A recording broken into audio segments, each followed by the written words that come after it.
Hello viewers, welcome to Nok TV. I am going to explain a new poem of R.S. Thomas. R.S. Thomas was a Welsh poet. He was born in 1913 and died in 2000. उसकी जो present poem that we are going to read, that is The Vanishing Village. The Vanishing Village. The is article और ये definite article है, एक ख़ास गांव के बारे में बताता है कि ये कौन सा गांव है। ये वो गांव है that is going to end, that is going to finish, that is going to vanish, that is going to destroy, that is going to that is a deserted village, shambled village, एक तबाहशुदा गांव, बर्बादशुदा गांव। बर्बाद क्यों हुआ ये?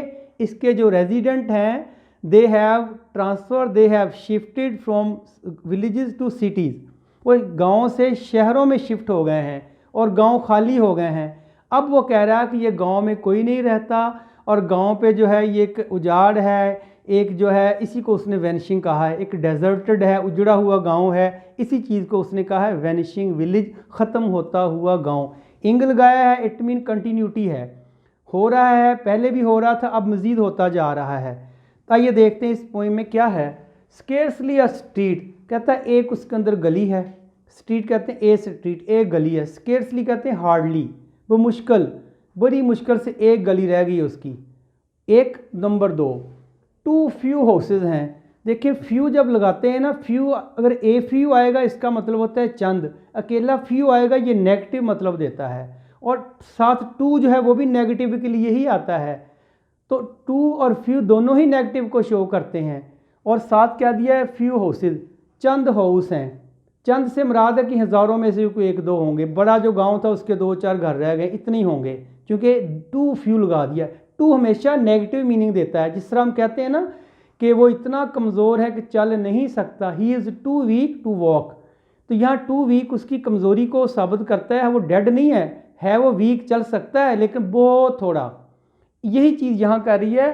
To few houses, बहुत ही चंद घर रह गए हैं वहाँ। एक गली है, एक स्ट्रीट है और चंद घर हैं, और इसी की वजह से उसको हम गांव का नाम देते हैं। चूँकि कोई टाइटल देने के लिए, देखें टाइटल नीचे है, टू मेरिट द टाइटल, उस गांव को टाइटल देने के लिए गांव का, कि ये गांव है, ये गांव होने के लिए का डिज़र्व भी करता है कि नहीं करता, ये गांव होने का मेरिट रखता है कि नहीं रखता, क्वालिटीज़ है कि नहीं है इसके अंदर गांव वाली। कहता है वो क्वालिटी जो है गांव कहलाने की, merit mean quality, deserving quality. Title कहते हैं नाम, गांव का नाम जो है वो गांव का नाम गांव कहलाने का अहल है या नहीं है। कह रहा है इसी चीज़ को, ये दो चीज़ें बता रही है गांव है, चूँकि गली है, कुछ घर हैं जो बता रहे हैं कि ये गांव था कभी, अब भी है, लेकिन कैसा है? डेजर्टेड है। कैसा है ये? वैनिशिंग विलेज है ये। जस्ट अ वे बिटवीन, एक रास्ता है, जो उसने रोड कहा ना उसी को, जस्ट अ वे, एक रास्ता है। वे मीन पाथ, वे मीन गुजरने की जगह, फुटपाथ, चलने का रास्ता, एक रास्ता है, एक रोड है, एक स्ट्रीट है। बिटवीन कहते हैं जब दो के दरमियान, दो के दरमियान हो तो बिटवीन, ज़्यादा के दरमियान हो तो अमंग, तो ये दो कोई जगह होंगी, उसके बिटवीन एक रोड जा रही है। क्या जगह हैं? वो ये हैं, the one tavern and the one shop, एक दुकान है गांव की और एक टेवरन है। टेवरन कहते हैं central point of the village, गांव का जो मरकज़ होता है, हर शहर का भी होता है जिसे हम कहते हैं सेंटर ऑफ द सिटी, मरकज़। तो कह रहा है एक वो मरकज़ है गांव का, वहाँ से लेके दुकान तक, शॉप तक एक रोड है, एक वे है, एक रास्ता है। पता वही उस गांव की कुल जो है ना, वो कुल जायदाद है, वही उस गांव की कुल शनाख्त है, कुल उस गांव की कुल पहचान है। क्या? एक वे, टेवरन कहते हैं मैंने बताया ना, इन और central part of the village. One shop, एक दुकान। शॉप जो है ये सेंटर ऑफ एक्टिविटीज़ होती है, यहाँ लोगों का आना जाना होता है। तो ये देखें गांव भी है और थोड़ा सा उसमें एक जिसे कहते हैं गांव की सांस चल रही है, ख़त्म नहीं हुआ। वैनिशिंग कहा उसने, वैनिशिड नहीं कहा, वैनिशिंग है, ख़त्म हो रहा है, हुआ नहीं अभी। तो ये थोड़ी सी उसकी अभी सांस चल रही है, उसको उसने कह दिया कि वन शॉप और टेवरन के दरमियान एक रास्ता है, एक वे है, एक पाथ है। वो रास्ता क्या है? वो रास्ता कह रहा है कि वक्त के साथ साथ वो रास्ता भी ख़त्म होता जा रहा है। ख़त्म होने का ये मतलब नहीं है कि वो कहीं उड़ता जा रहा है, उसके जो उगने वाली घास है उसके ऊपर कवर कर लिया उसने, नीचे आ रही है बात। दैट लीड्स अब वो रास्ते की बात कर रहा है, वे की। दैट लीड, जो जाता है, लीड होता है टू गो, जो जाता है, कहाँ जाता है? नोवेयर, कहीं भी नहीं जाता, नोवेयर कहीं भी नहीं जाता। तो फिर एंड और फेल्स, फेल होता है रुक जाता है, स्टॉप हो जाता है, नाकाम होना, यहाँ मतलब है रुक जाता है। वो रास्ता कहीं भी नहीं जाता, रुक जाता है। कहाँ जाकर रुक जाता है? At the top of the short hill, छोटी सी पहाड़ी है गांव के पास, गांव के साथ, उस पहाड़ी पे जाके वो रास्ता ख़त्म हो जाता है। क्लियर? शॉर्ट हिल छोटी पहाड़ी, एट द टॉप चोटी पर जाके फेल हो जाता है, वो रास्ता फिनिश हो जाता है, स्टॉप हो जाता है, ख़त्म हो जाता है। एक रास्ता बताया उसने। अब उस रास्ते के बारे में ही आगे बात करना चाह रहा है वो। ईटन अवे, उस रास्ते को खा लिया है, निगल लिया है। इनगल्फ, इनगल्फ होता है निगल लेना, खा लेना। उस रास्ते को खा लिया है। किसने खा लिया है? खाने का मतलब ये नहीं कि उसने मुंह में डाल के खा लिया है, मतलब उस रास्ते के ऊपर घास इतनी उगाई है कि वो रास्ता आहिस्ता आहिस्ता, देखें ये एक रोड है, रोड के दोनों तरफ घास उगती जा रही, उगती जा रही, उगती जा रही है, वो रोड को आहिस्ता आहिस्ता खा रही है, वो रोड को कैमोफ्लेज कर रही है, रोड को छुपा रही है, हाइड कर रही है। यही बात नीचे आ रही है। तो ईटन वे खा लिया है बाई लॉन्ग एरोजन, इस चीज़ ने, लॉन्ग एरोजन ने खा लिया है। लॉन्ग एरोजन होता है एक लॉन्ग होता है लंबा बड़ा, एरोजन होती है तोड़ फोड़, जिसे कहते हैं ब्रोकन, कि किस चीज़ से ब्रोकन हुआ होगा? हालात के साथ ब्रोकन हुआ होगा।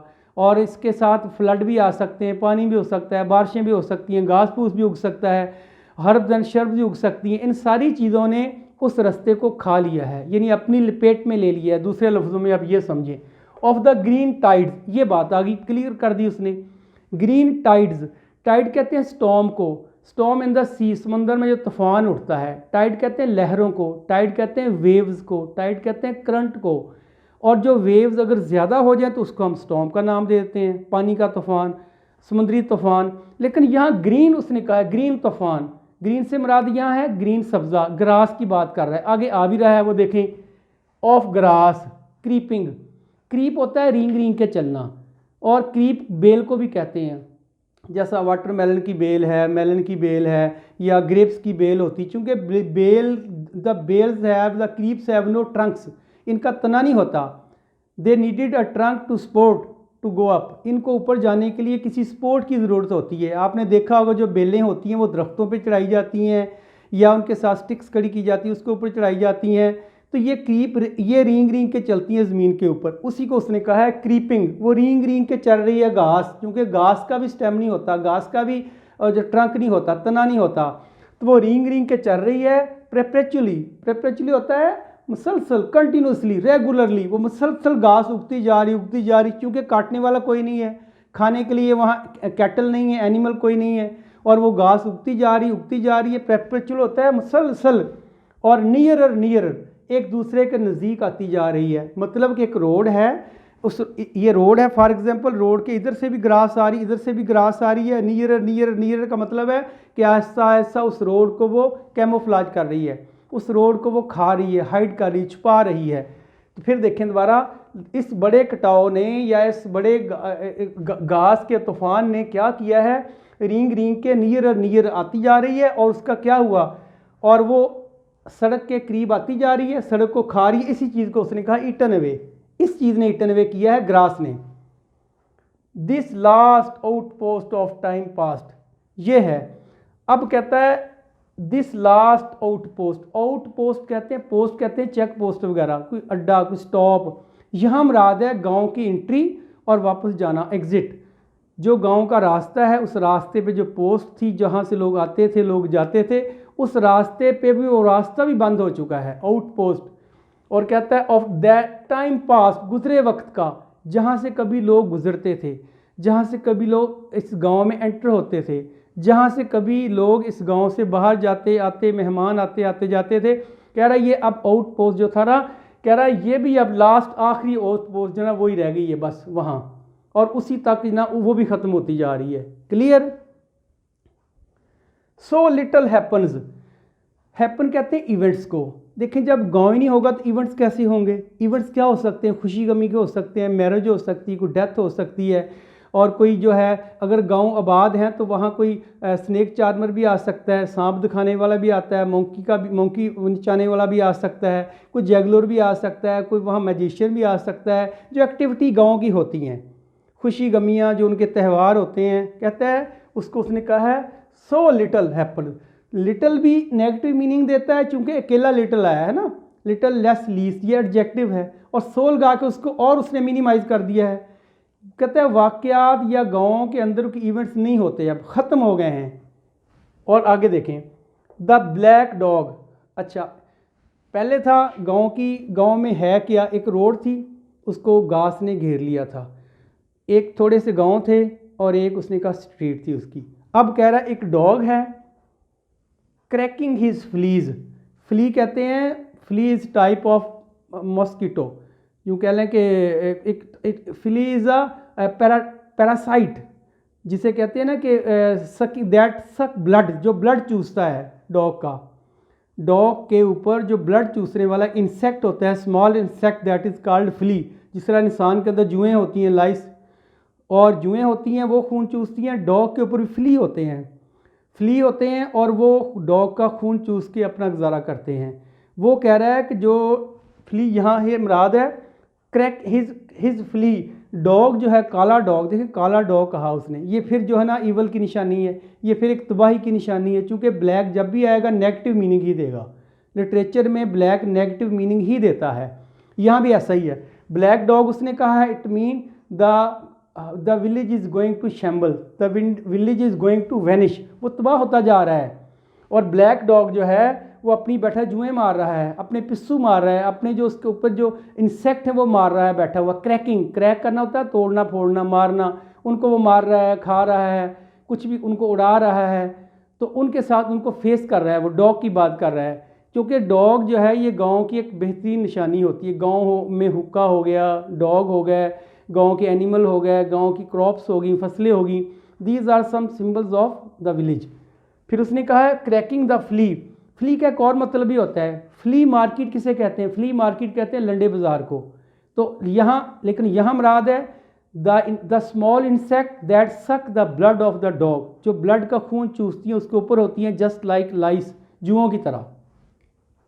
इन द हॉट सन, धूप में बैठा कुत्ता अपनी जो जुएँ हैं, अपने जो पिस्सू है, अपने जो उसके ऊपर फ्लीज उसको खा रहा है वो। इन इज़ हिस्ट्री, अब वो हिस्ट्री है, यहाँ बात ख़त्म होगी। इसका मतलब अब वो तारीख बन चुका है। तारीख कौन सी चीज़ बनती है जो अब ख़त्म हो चुकी हो। तो अब कह रहा है कोई डॉग नहीं है। Dog was the only sign of the village that has been killed, that has been, जो मारा जा चुका है, मर गया है, ये मारा जा चुका है, अब डॉग नहीं है, वो हिस्ट्री बन के रह गया है। फिर उसने कहा है अब यहाँ तक ना उसने शैम्बलिंग का हाल बताया है। अब आगे जाके थोड़ी सी उसको एक रे नज़र आई है, उम्मीद की किरण नज़र आई है, एक लड़की नज़र आई है।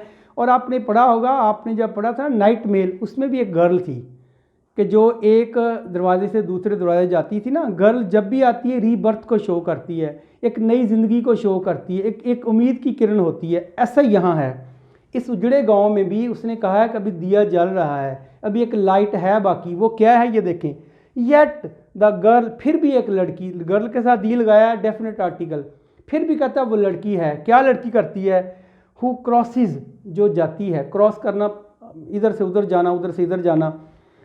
फ्रॉम डोर टू डोर, जो एक दरवाजे से दूसरे दरवाजे तक जाती है। To move to a scale, जो एक लीवर की तरह जो है ना मूव करती है। लीवर, मैं इसका एग्जांपल आपको देता हूँ, देखें लीवर की तरह, स्केल कहते हैं लीवर को, स्केल कहते हैं फुट को, पैमाने को, मेजरिंग टूल, यहाँ मेजरमेंट आएगा। जो एक पैमाने की तरह, एक लीवर की तरह, क्योंकि अर्शिमीदस ने कहा था ना कि मुझे एक लीवर दे दिया जाए और खड़े होने को जगह दे दी जाए तो मैं ज़मीन को उठा सकता हूँ। ज़मीन वैसे भी अपने महवर के गिर्द घूमती है, और घूमती वही चीज़ है जो लेवल में हो, जो बैलेंस में हो, वही घूम सकती है। ये मार्कर के ऊपर अगर कोई चीज़ मैं ये रखता हूँ और इसको अगर ये घुमाना हो तो इसको लेवल होना ज़रूरी है, दोनों तरफ इक्वल होना चाहिए, इक्वल नहीं होगा तो गिर जाएगा ये। और ऐसा ही लड़की कर रही है। उसने कहा कि लड़की जो है वो एक स्केल पे चल रही है, लड़की जो है एक इस गांव का लेवल है, इस गांव की मेजरमेंट है। आगे देखें इसके साथ क्या चीज़ जोड़ी उसने कहा है beyond the bland days to dimension. देखें डेज के साथ एस लगाया है, कॉमा लगा के, एपोस्ट्रोफी एस जब भी लगाता है ये कब्जा शो करता है, पोजेशन दिखाता है। दिन के 2 डायमेंशन, एक दिन अगर है उसके 2 डायमेंशन क्या होंगे, दिन के 2 ही डायमेंशन होंगे, या मॉर्निंग या इवनिंग। मॉर्निंग जो है वो दिन को शो करता है और इवनिंग नाइट की बिगनिंग को शो करता है। तो डेज 2 डायमेंशन, दिन के जो 2 डायमेंशन हैं, दिन के जो 2 टाइम हैं, मॉर्निंग और इवनिंग भी कह सकते हैं, डे एंड नाइट भी कह सकते हैं। कह रहा है दिन के जो 2 टाइम हैं, 2 डायमेंशन हैं, 2 साइड्स हैं दिन की, और वो कह रहा है वो क्या है, ब्लैंड, वो डल हैं। लड़की उनसे कोसों दूर है, उस बोरिंग डेज है ना, बोरिंग डेज और नाइट्स, लड़की उनसे दूर है, बियॉन्ड, परे है वो, चूंकि वो इस बोरिंग डे से वो आगे चली गई है, उसने इसको ओवरटेक कर लिया है। She wants to start a new life, वो नई जिंदगी शुरू करने वाली है, वो आगे आ रही है बात। अब वो गांव से कह रहा है, अब वो गांव से मुखातिब है, गांव से कह रहा है, लड़की देखकर ना वो उसको कुछ हौसला हुआ है कि ये ज़िंदगी की रमक बाकी है। देर is a ray of light, there is a shining ray to start the new life in the village. गांव में नई ज़िंदगी शुरू करने की उसको एक रे, उसकी शुआ नज़र आ गई है लड़की की शक्ल में। अब वो गांव से कह रहा है कि तुम घबराओ नहीं, परेशान नहीं हो, रुके रहो, जैसे हो वैसे ही रहो, तुम्हारे ऊपर एक दिन बहार आएगी, तुम्हारे ऊपर एक दिन जो था ना ये रिवाइवल होगा आपका, यही बात कह रहा है। स्टे, रुक जाओ, देन फिर विलेज, गांव रुक जाओ, स्टॉप हो जाओ, वेट करो, यहाँ मुराद है वेट करो। फॉर राउंड यू स्पिन, तुम्हारे गिर्द घूमेगी, यू स्पिन करना, घूमना, तुम्हारे गिर्द घूमेगी। क्या घूमेगी, ऑन स्लो एक्सिस, एक्सिस कहते हैं महवर को, जिसके गिर्द को चीज़ घूमती है, तुम्हारे गिर्द घूमेगी। क्या घूमेगी, ज़िंदगी घूमेगी, जो ज़िंदगी इसमें दोबारा ज़िंदा होगी, ये गांव दोबारा ज़िंदा होगा, रीबर्थ होगी, इसकी रिवाइवल होगी, और ये ज़िंदगी इसके गिर्द घूमेगी। एक्सिस कहते हैं महवर को, जिसके गिर्द कोई चीज़ घूमती है। जिस तरह उसने आगे एग्जांपल दी है, अ वर्ल्ड एज वास्ट, जिस तरह बड़ी दुनिया घूमती है, वास्ट कहते हैं वसी को, वर्ल्ड कहते हैं दुनिया को, जिस तरह एक पूरी दुनिया घूमती है, पूरी दुनिया भी एक एक्सिस के गिर्द घूमती है, पूरी दुनिया एक महवर के गिर्द घूमती है। उसने इसकी एग्जांपल देके लड़की से कहा है कि ए गाँव, तेरे गिर्द भी एक दुनिया घूमेगी, तेरे गिर्द भी एक रिवाइवल होगा, तेरे गिर्द भी ये फेस्टिवल होंगे जो ऊपर कहा नहीं हुए, तेरे गिर्द भी ये जो ना यहाँ इवेंट्स होंगे। और आगे कह रहा है, and meaningful as any pose, pose कहते हैं कोई भी आपकी साइड, आप कहते हैं ना किस पोज से खड़े हैं, दायां पोज, बायां पोज, खड़े होने का तरीका कह लें आप, साइड पोज, ठीक है, वे ऑफ स्टैंडिंग करें, वे ऑफ लुकिंग, आपको जो नज़र आते हैं, पोज इसी को कहते हैं। कह रहा है फिर इसका जो पोज भी होगा, यानी गांव का जो साइड भी होगी, पोज से मुराद है साइड, जो साइड भी गांव की होगी सारी की सारी मीनिंगफुल होगी, यानी कि हर बात गांव की प्रैक्टिकेबल होगी, हर बात गांव की जो है वो काबिल अमल होगी। इस गांव में ये होगा कि रिवाइवल होगी, जब ये रिवाइवल होगी तो हर गांव की हर काम, हर बात जो है ना प्रैक्टिकेबल होगी, मीनिंगफुल होगी, उसका कोई मतलब होगा। अब नहीं है, अब शैम्बल्ड है, अब वैनिशिंग है, लेकिन ये ऐसा हो जाएगा। फिर उसने कहा है, by great Plato's solitary mind, कहता है ये मैंने नहीं कहा, ये जो प्लेटो था ना, अफलातून था, उसके एक मैचलेस जहन की पैदावार है, मैचलेस जहन जिसके कोई सानी ना हो। तो यहाँ सॉलिटरी का मतलब अकेला नहीं बल्कि मैचलेस होगा, उसका matchless mind, that can not be match with the other people, दूसरे के साथ मैच ना करता, उसको उसने कहा है कि ये उसका जो जहन है, उसका क्या कहा था प्लेटो ने कहा था, village is a basic unit of human civilisation, ये कहा था उसने कि बेसिक यूनिट है गांव सिविलाइजेशन का। क्योंकि आपको ये पता है कि विलेज है, और जो विलेजर्स हैं they provide all the raw material to the industries, गो के गांव से ही सब कुछ आता है खाने के लिए, गांव वालों का तो जेब नहीं भरती लेकिन लोगों का पेट ये भर देते हैं। तो ये उसने कहा था प्लेटो ने, प्लेटो का जो जिसका शागिर्द अरिस्टोटल था और अफलातून का जो उस्ताद था वो सुकरात था, तो ये उसी की बात कर रहा है, प्लेटो ने कहा था। तो अब ये उसने कहा था कि आपके गिर्द देखें, इसके अंदर एक मैसेज है, मैसेज ये है ऑप्टिमिज्म का मैसेज है। यहाँ से शुरू हुआ, यहाँ से शुरू हुआ येट गर्ल से, जब उसने गर्ल देखी है चूँकि बताया ना नौजवान लड़की एक रीबर्थ का साइन है, जब भी आएगा रीबर्थ है, रिवाइवल ऑफ द किस चीज़ की रिवाइवल है, सिविलाइजेशन की रिवाइवल है, रिवाइवल ऑफ द इवेंट्स है, वहाँ इवेंट्स होंगे, शादी ब्याह होंगे, खुशियाँ गमियाँ होंगी, सारा कुछ ही होगा। गाँव से कहता है वेट करो गाँव।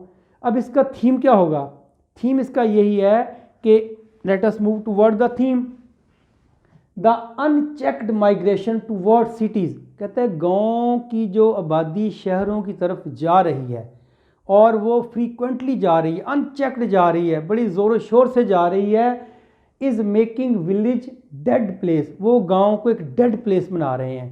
डेड प्लेस एक मुर्दा जगह, वही तो कहा है, वैनिशिंग प्लेस बना रहे हैं गांव को जो जा रहे हैं लोग। द पोइट इज़ सैड, शायर जो परेशान है, एंड सॉरोफुल, और दुख दर्द में डूबा हुआ है। वो सैड भी है, अफसुर्दा भी है, परेशान भी है। क्यों परेशान है? To see the vanishing village, उजड़े हुए गांव को देखकर, उजड़ते हुए गांव को देखकर जो राइटर है, जो पोइट है, वो सैड भी है, सॉरोफुल भी है। But he sees a ray of light, लेकिन उससे एक रोशनी की किरण नज़र आती है, in the form of girl, औरत की शक्ल में, गर्ल की शक्ल में उसको एक रे नज़र आती है, रोशनी की एक लाइट नज़र आती है, that symbolise the rebirth and re awakening of life. जो रीबर्थ दोबारा पैदाइश, एंड री अवेकनिंग, और दोबारा जुगाना, शहर की ज़िंदगी को, गांव की ज़िंदगी को दोबारा जुगाना।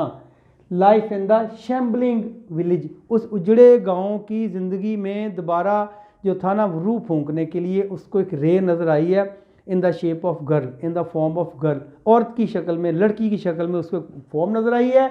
और वो कह रहा है ही इज़ होपफुल, अब वो पुरुमीद हो गया है, for the revival of colourful life, colourful जो लाइफ है उसकी रिवाइवल हो जाएगी, ये उसको उम्मीद है। एंड ट्रेडिशनल एक्टिविटीज़, और वहाँ जो ट्रेडिशनल एक्टिविटीज़ हैं उनकी, जो सकाफती एक्टिविटीज़ हैं उनकी, उनका जो सिविलाइजेशन है वो दोबारा ज़िंदा हो जाएगी। और इसी उम्मीद के सहारे ये पोएम जो है at the and gives us a message of optimism, हमें ऑप्टिमिज़म का मैसेज देती है। और साथ साथ ये भी बताती है कि वो गाँव जिसको अल्लाह ताला ने बनाया था, क्योंकि गांव जो हैं that are made by God, nature से बनते हैं, शहर हम खुद आबाद करते हैं। उसने कहा था वो जो नेचर की जो ब्यूटी ऑफ नेचर है वो ऐसा ऐसा ख़त्म हो रही है, लेकिन ऐसा होगा नहीं, ये गांव आबाद रहेंगे, आबाद होंगे, because they produce raw material for the industry. Industry के लिए शुगर इंडस्ट्री है या वो टेक्सटाइल इंडस्ट्री है, उसके लिए सारा रॉ मटेरियल जो है द विलेजर्स प्रोवाइड, विलेजर देते हैं जो। So thank you very much for watching my video till last.